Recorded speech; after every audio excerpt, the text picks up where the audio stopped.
आप सबका मेरे इस ज्योतिषीय चैनल पर पुनः स्वागत है। अभी जो मैं चर्चा कर रहा था, जिसमें मैंने बात की थी कि आपके पुत्र संतान की, तो वहाँ पर मैंने अविवाहित योग के बारे में भी चर्चा की थी। क्योंकि जब पुत्र संतान की बात हो रही है तो यहाँ उसका मुख्य उद्देश्य यह बताना है कि ज्योतिषीय दृष्टि से जब हम कुल उन्नति की बात करते हैं, गोत्र की बात करते हैं, गोत्र के वृद्धि की बात करते हैं, तो उसमें पुरुष का योगदान सर्वोपरि होता है। क्योंकि अगर गोत्र को कोई आगे ले जाता है तो वह पुरुष से। हमारे वैदिक रीति रिवाज में गोत्र को हम पुरुष से ही जोड़ते हैं, यानी पुत्र से ही जोड़ते हैं।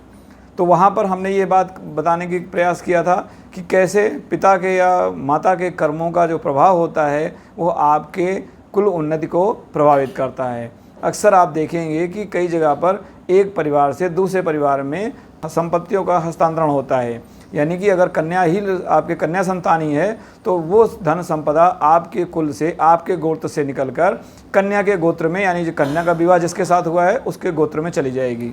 यहाँ पर ये जो गोत्र की बात है, इसीलिए मैंने यहाँ पर पहले ही में पुत्र संतान के योग के साथ साथ अविवाहित योग की चर्चा। तो अभी हम चर्चा कर रहे हैं, ये दूसरी कुंडली है जिस जातक की कुंडली ये मार्च 1975 का जन्म है। मंगल के क्षेत्र से जुड़े हुए हैं और इनका अपने जिस क्षेत्र में वर्तमान में कार्यरत हैं उसमें इनका काफ़ी अच्छा नाम है। ये गिने चुने व्यक्तियों में इनकी गिनती होती है।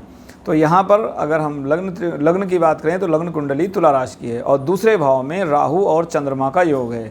दूसरे भाव में वृश्चिक राशि आ रही है। वृश्चिक राशि को कार्मिक राशि बोला गया है क्योंकि ये केतु के सहसामित्र की राशि है।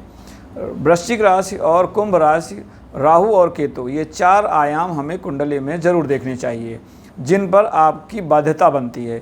इसके बाद एक जो अन्य राशि है जिसका महत्वपूर्ण योगदान होता है वह होती है कन्या राशि।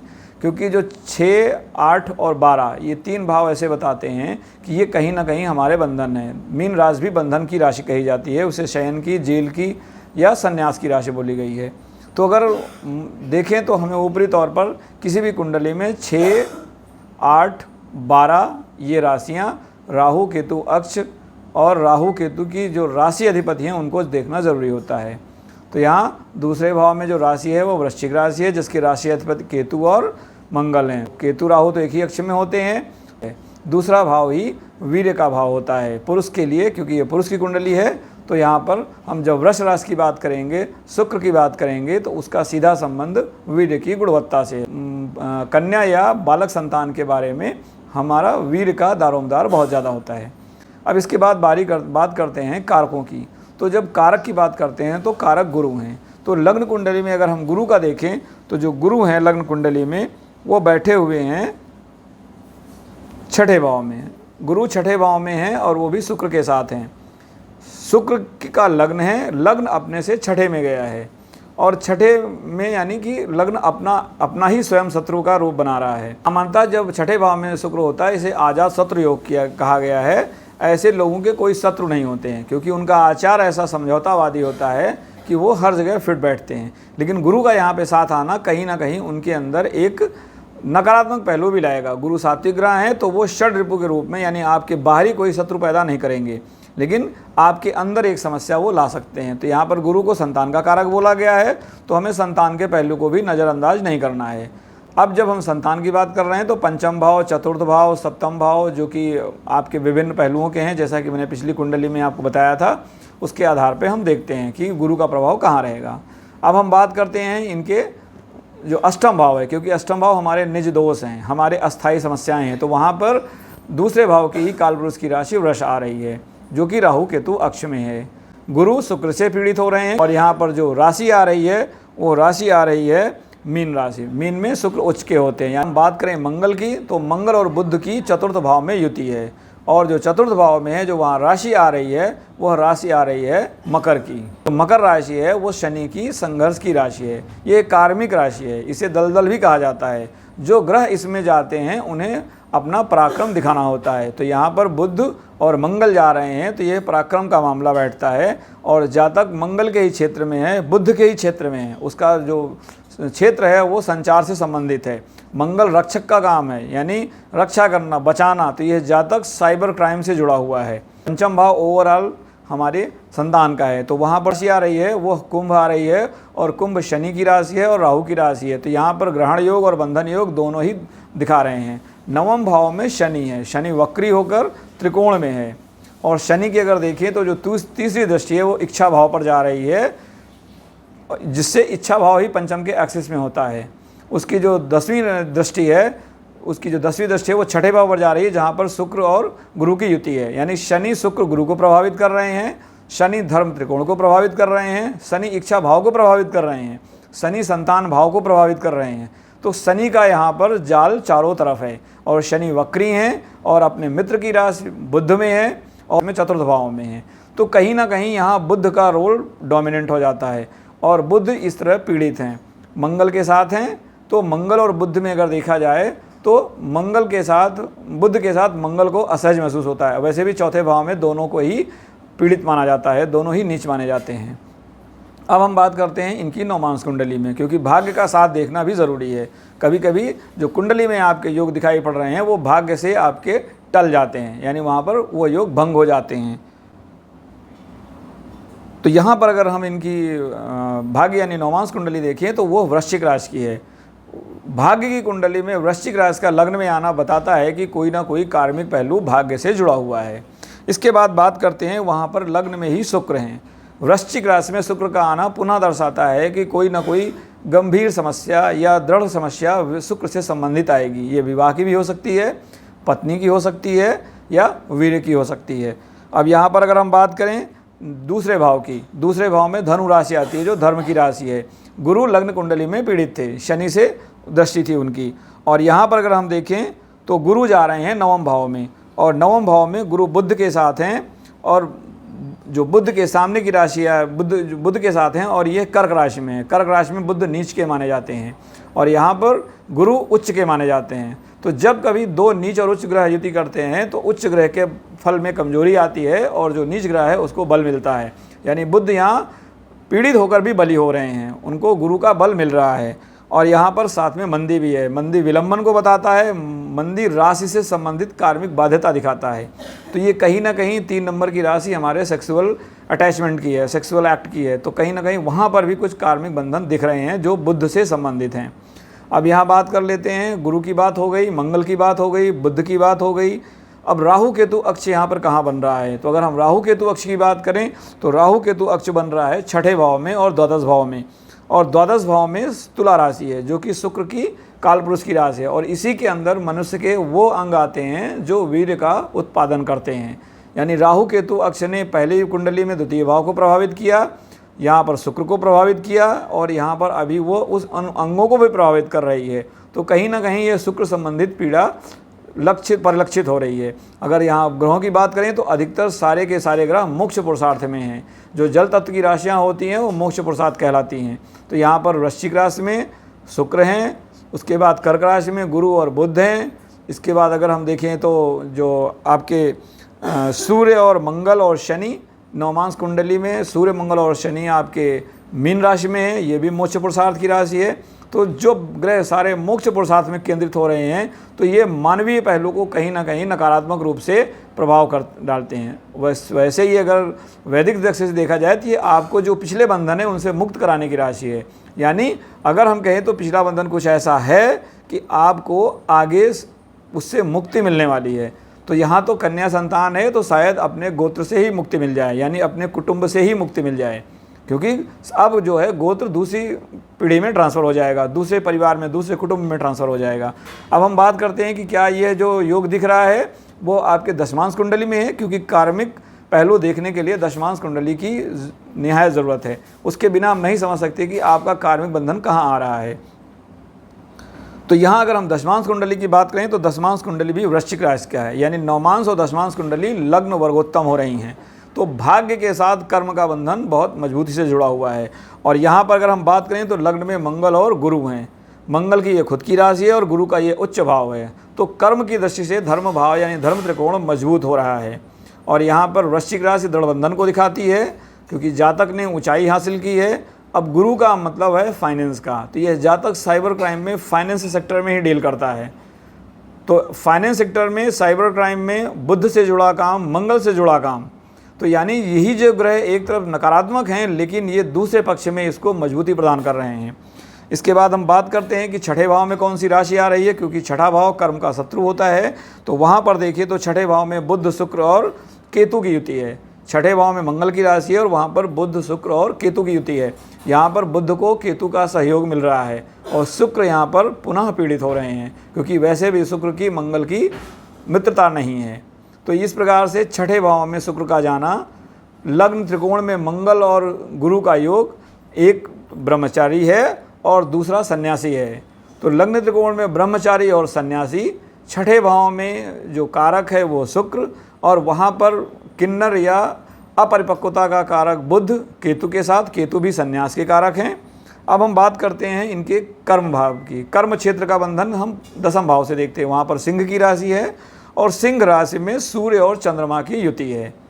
यहाँ पर सूर्य पुनः बली हो रहे हैं, लेकिन जब दो ग्रहों की युति होती है तो जो ग्रह बली होता है उसका बल दूसरे ग्रह को मिलता है। तो यहाँ पर सूर्य का कहीं ना कहीं बल चंद्रमा की ओर जा रहा है। तो अब इस प्रकार से चंद्रमा यहाँ पर बली हो रहा है, लेकिन चंद्रमा के लिए दसम भाव नकारात्मक है। चंद्रमा माँ है, उसे सुकून चाहिए, घर की शांति चाहिए, और उसे आप कर्म भाव में ढकेल कर बल देकर उसको आप पीड़ित मानते हैं। ये हमारे मतलब अगर हम ग्रहों के जब कारकत्व की बात करते हैं तो ये उसमें दशकोण है।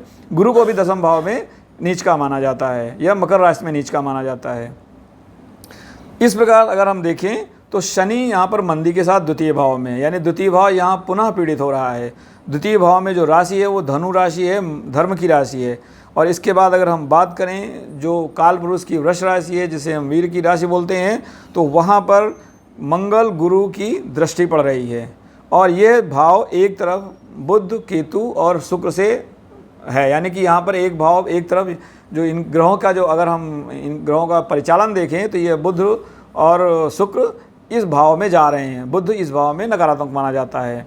तो एक प्रकार से द्वितीय राशि यानी कालपुरुष की वृष राशि भी पीड़ित हो रही है, द्वितीय भाव भी पीड़ित हो रहा है, चंद्रमा भी पीड़ित हो रहा है, शुक्र भी पीड़ित हो रहा है, और गुरु वृश्चिक राशि में जाकर कहीं ना कहीं एक बंधन को, संन्यास बंधन को दिखा रहे हैं।